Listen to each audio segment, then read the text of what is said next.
Orang Indonesia nggak wajib haji. Pernyataan ini bikin heboh dunia maya. Tapi ini bukan sekedar sensasi. Baru-baru ini Dr. Erwandi Tarmizi, seorang ahli fikih muamalah dan syariah, menyatakan bahwa orang Indonesia tidak wajib haji.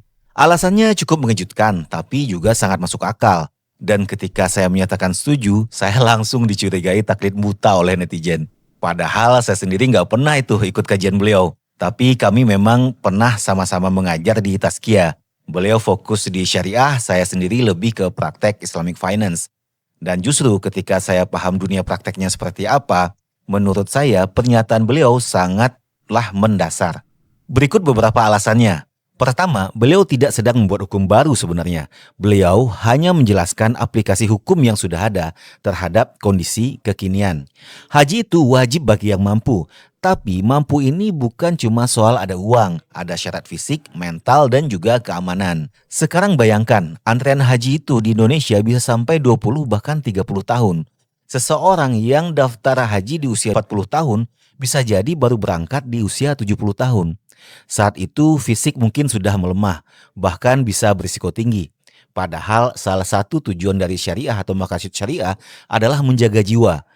Pergi dalam keadaan lemah dan berisiko hanya untuk mengejar status sudah berhaji bisa jadi bertentangan dengan maqasid syariah itu sendiri karena itu tadi membahayakan jiwa. Kedua, banyak orang yang belum mampu secara finansial tapi memaksakan diri untuk tetap daftar haji. Caranya bagaimana? Ya dengan pinjaman alias dana talangan haji. Walaupun Kementerian Agama sudah melarang bank syariah menyediakan produk talangan haji, masih banyak koperasi, lembaga keuangan mikro, dan bahkan mungkin bisa juga bank konvensional yang menawarkan pinjaman personal loan untuk tujuan tersebut. Konsekuensinya apa? Niat beribadah malah dijalankan dengan cara yang bertentangan dengan prinsip syariah, apalagi kalau minjem bank konvensional tuh. Mau haji tapi pakai riba. Aneh kan? Mau ibadah tapi caranya justru menambah dosa. Masalahnya makin parah karena sistem talangan ini juga yang menyebabkan antrean jadi panjang. Orang yang belum benar-benar siap jadi ikut daftar duluan, padahal uangnya mungkin belum cukup. Sementara mereka yang sudah siap dan ingin daftar secara normal atau sehat justru terdorong makin belakang antriannya. Ketika akhirnya mereka dapat giliran, mereka sudah terlalu tua dan tidak lagi mampu berangkat secara fisik. Nah, ini tidak adil sebenarnya. Dan ini juga tidak membawa kemaslahatan. Ketiga, sistem pengelolaan keuangan haji saat ini pun punya celah yang cukup besar. Jemaah haji reguler sebenarnya hanya membayar sekitar separuh dari biaya haji yang sebenarnya. Sisanya dibayarkan oleh pemerintah melalui BPKH, tetapi sumbernya adalah dana manfaat, yakni hasil investasi dana setoran haji milik seluruh jamaah. Dengan kata lain, jamaah yang berangkat haji tahun ini itu sebenarnya disubsidi oleh jamaah yang belum berangkat.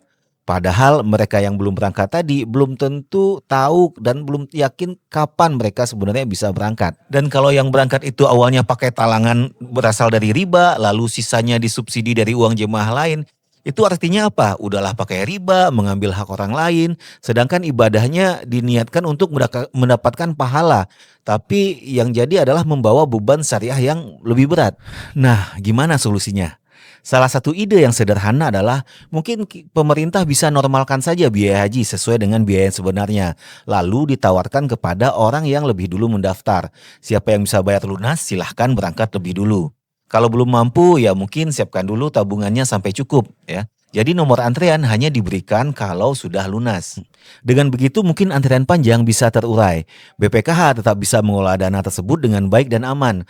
Keuntungan hasil investasinya tidak dipakai untuk subsidi silang, tapi benar-benar dikembalikan kepada pemilik dana 100%. Cuma kemudian bagaimana yang belum mampu? Ya sebenarnya ini BPK bisa membantu dengan membuat skema tabungan haji yang adil. Bisa bekerja sama dengan bank syariah atau dengan lembaga investasi syariah lainnya. Sehingga hasilnya bisa lebih optimal. Dan dana yang dikelola oleh BPKH sebaiknya diinvestasikan pada proyek-proyek berdampak tinggi. Khususnya di sektor real. Yang bisa membuka lapangan kerja, menumbuhkan ekonomi umat, dan membantu masyarakat agar benar-benar mampu berangkat haji secara syar'i. Sistem seperti ini bisa jadi lebih transparan, lebih adil, dan sejalan dengan maqasid syariah. Jadi kalau kamu dengar pernyataan bahwa orang Indonesia nggak wajib haji, jangan langsung reaktif ya. Pahami dulu konteksnya, emang rumit kok.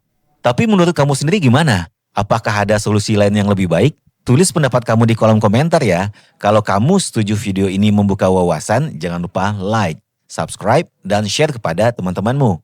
Sampai jumpa di video berikutnya.